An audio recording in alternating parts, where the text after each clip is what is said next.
Lives are often associated with a sense of place, an emotional human connection to a special place on earth.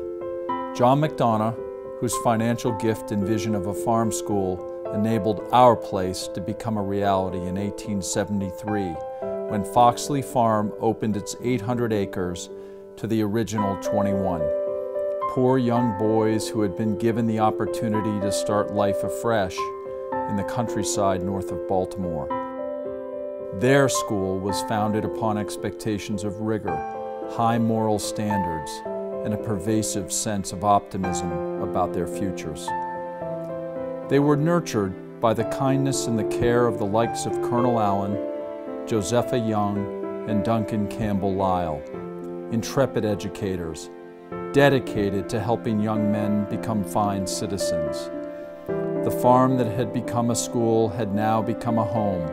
It was theirs, their woods, their stream, their houses, their home.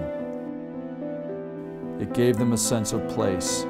It was a sturdy place, self-sufficient, durable, and dynamic. Through the wake of the Depression and into the turmoil of the Second World War, the vision of Headmaster Doc Lamborn brought a spurt of growth to campus and a remarkable spirit, intellect, and vitality to its people. Under Doc was an era of unprecedented growth of a wide array of campus facilities and programs. When McDonogh's main building was destroyed by fire in 1928, Doc headed the campaign to fund construction of new buildings. The generous help from friends and alumni of McDonogh enabled the school to build our present-day Allen and Lyle buildings, hallmarks that still stand strong and serve us well. In the 1990s, Headmaster Bo Dixon led the construction of the Rollins Lukemeyer Athletic Center, the Burke Center for the Performing Arts, and the Horn Theater, facilities constructed to make the campus better, to enable our facilities to match the quality of our faculty and of our programs. Since its inception, in the mind and the will of John McDonogh, prudent planning for the future has been a reoccurring theme for the school. For the last 140 years, McDonogh has adhered to its original purpose of realizing each student's personal potential while continuing to progress with the times. Today, we look ahead into the next chapter in the history of this remarkable place, while still honoring its past. Today, we need to take care of the place, ensuring that the values and traditions and mission of our school are clearly realized in our buildings. A truly great school is an ideal blend of people, purpose, program, and place. Its classrooms, labs, studios, fields, stages, and gathering places invite meaningful connections among students and teachers and remove all limits to students' achievement. McDonogh is already blessed with a fine faculty, promising students, an enduring mission, and an unsurpassed campus. Our most recent campaign, Becoming Our Best, honored and recognized our people by increasing faculty salaries and expanding endowments to support scholarship. We now must plan for the future and build new and update existing spaces that allow teachers to unleash their full potential. These spaces will enhance the very best aspects of McDonogh: small classes, close relationships among students and teachers, and an amazing breadth of opportunity to inspire students and teachers to new heights of creativity and achievement. In 2007, faculty, staff, and administrators created a campus master plan to address long-term, school-wide needs for teaching and learning.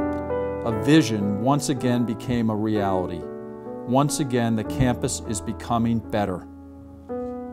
The first phase of the campus master plan includes construction of the Edward A. St. John Student Center, with dining spaces for students K through 12, visual arts and dance facilities, a 175-seat lecture hall with a stage, an infirmary, a meeting room, and the reintroduction of the brass eagle. Construction of the Naylor building with upper school science, technology, engineering, and math classrooms and labs, and construction of the Rosenberg Green, an expansive outdoor space connecting new and existing buildings. The new building is going to give each of us our own lab. Each of those lab spaces will be bigger than the lab space we're in right now. And that's not just the lab, that's not the lab and the class together, that's just the lab space. So there'll be an awful lot of room, figuratively and literally, to really begin to branch out and do different things. Get the kids more involved in an inquiry-based science procedure where they literally design experiments, they follow them through to the end, and they'll be able to do this over long term. The other thing about this building is that there actually is space where people can be, one little group of people might be working on a math problem, someone else might be working on a science problem, and maybe there are 2 or 3 teachers in the room. And you know, you then expand your ability to problem solve because you can ask other people. And then we make a connection between math and science, or math and engineering. And we are able to make the connections that help us really learn deeply. And the whole idea, if we see a role model of a teacher and a student working together, or a few students working together, it's going to become the norm. There will be lots of movement in and out of the classrooms, into the common area, and it'll become a much more cooperative effort. We really want kids coming out of here having the experience of having fun learning. And I'll tell you right now, as a student in school, I hated almost every day of school I ever went to school as a student, until I got to graduate school, where of course everything is much more open and so forth. We'd like to have that experience a little earlier on. And I think that we do that now, but we could always do it better. And doing it better requires better facilities, and that's going to enrich these kids' experiences tremendously.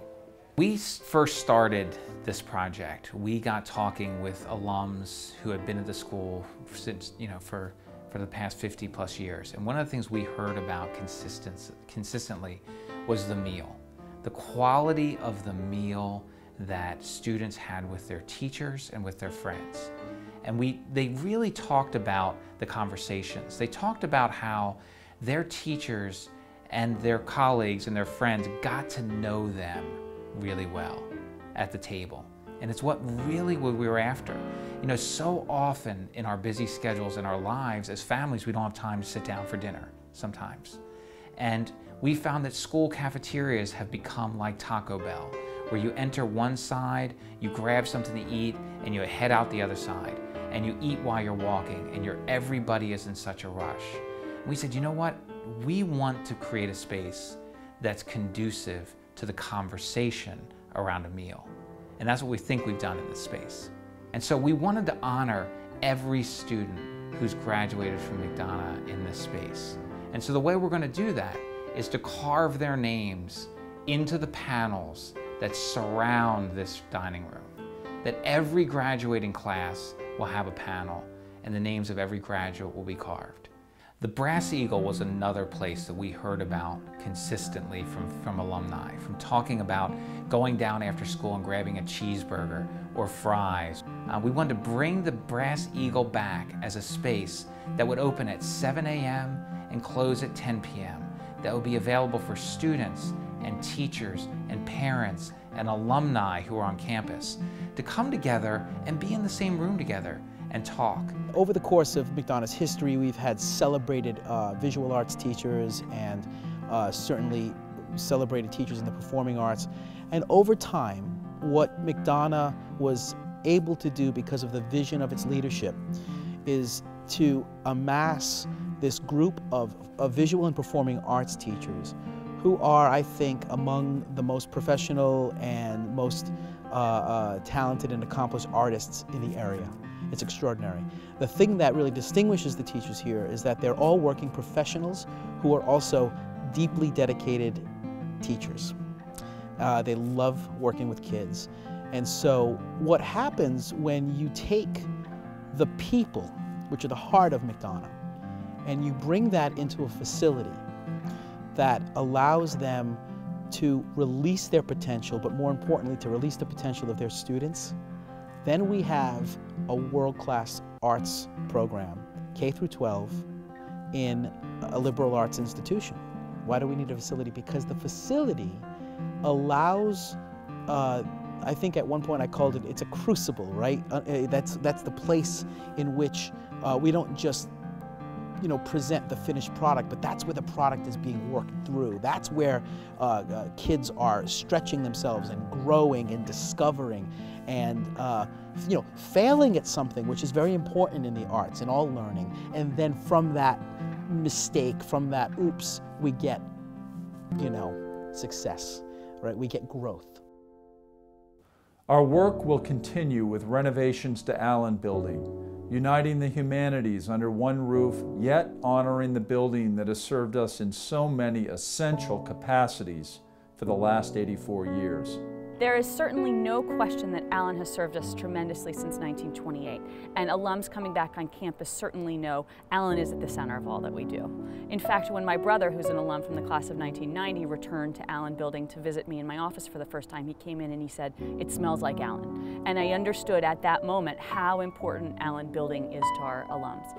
It is unfortunately not serving our teachers in the same way that it has for many years because of the way that education is changing, because of this more collaborative model, because of the desire of our teachers to work in small groups and to have these big round group discussions. Allen Building will always be Allen Building, and we will honor the traditions that have been there. I think anyone who's going to come back into the newly renovated Allen will certainly feel that there's still parts of Allen there, but they'll also find that they're classrooms that maximize the potential of our wonderful teachers. I mean, the building's been around for a long time, a lot longer than I've been around, although I've been around quite a long time. But I think at the same time, things have changed, whether we've got the new technology that works really well, where we can, again, put up the latest videos or the latest movies or the latest comments that are said that are just current. That kind of technology, and that's clearly the direction we're going, not that we don't believe in the old way of doing things, but that sort of technology necessitates some of the changes. So where this was great for the 50s and 60s, if not the 80s and 90s, but I think as we move forward to have that opportunity to have the technology to, that only would enhance what we're able to do. To have the humanities all in one building, people walking up and down the hall, and being able to partake in that would be incredible. I think it would be great for kids, it would be great for faculty. These buildings will be here for another 100 years. McDonogh will always be our McDonogh. It's our time to lead the school forward. The magic of this place, the connections, the culture, the community, the values, the relationships will thrive if the spaces will allow it to. It's our time to do what generations before us have done to create the McDonogh experience.